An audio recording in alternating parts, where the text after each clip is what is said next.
గారు తిరుపతి నుంచి రాస్తున్నారు. హనుమంతుడు సువర్చలకు వివాహం జరిగిందా తెలియజేయగలరు అని అడుగుతున్నారు. అసలు హనుమంతుడి వివాహం గురించి ప్రత్యేకంగా మనకి ఎక్కడా చెప్పబడలేదు. కానీ ఎక్కడన్నా సరే దేవాలయాలలో హనుమంతుడికి అర్చన చేసేటప్పుడు సువర్చల ఆయన భార్యగా చెప్పబడడం జరుగుతోంది. ఎందుకు చెప్తారు అంటే, ఒక దైవాన్ని అర్చించేటప్పుడు ఆగమశాస్త్రానుసారం పక్కన ఆయన శక్తి ఉండాలి. శక్తినే భార్యగా చెప్తాం. ఆ శక్తి ఉండాలి, ఆ తర్వాత పరివారం ఉండాలి, వాహనం ఉండాలి.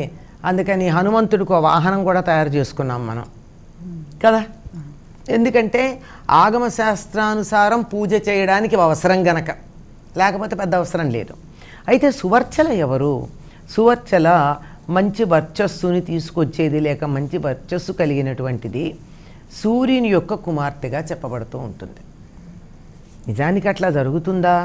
సూర్యుడేమో హనుమంతుడికి గురువుగారి పుత్రికని వివాహం చేసుకున్నాడా?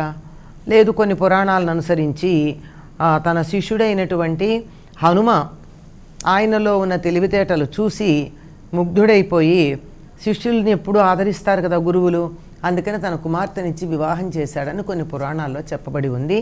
రామాయణంలో కానీ ఇంకా హనుమంతుడి యొక్క జీవితాన్ని గురించి చాలా గొప్పగా వివరణ చేసినటువంటి పరాశర సంహిత మొదలైనటువంటి వాటిల్లో కానీ ఈ వివరాలు మనకు ప్రత్యేకంగా కనపడవమ్మా. రామాయణంలో అసలు హనుమంతుడి యొక్క వివాహం కానీ, ఆయనకి పెళ్ళయిన విషయం కానీ కాలేదని కూడా లేదండి.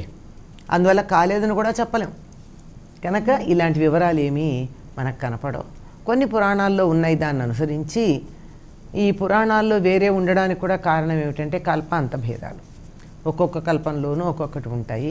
అటువంటి దాంట్లో సువర్చలతో ఈయనకి వివాహం అయినట్టుంది.